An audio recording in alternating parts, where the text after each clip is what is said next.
blasting the winches. Pretty smart. Yeah, and a little luck never hurts either. I talked to Johan. He told me Dagger wiped out your village. And your family. I'm sorry. Then you know why he has to pay. I do, but you don't have to do this alone.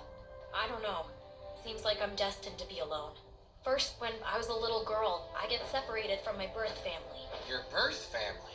Yes, but I don't remember much. It was so long ago. Just a few pictures in my mind. I remember my father's hands. They were rough like sandstone, but so gentle. And I remember the smell of his wooden shield. I don't think I was supposed to play with it, but he let me anyway. And this. He gave me this horn. I don't know if it's supposed to mean something, but whenever I look at it, I think of him. I just wish I knew who he was.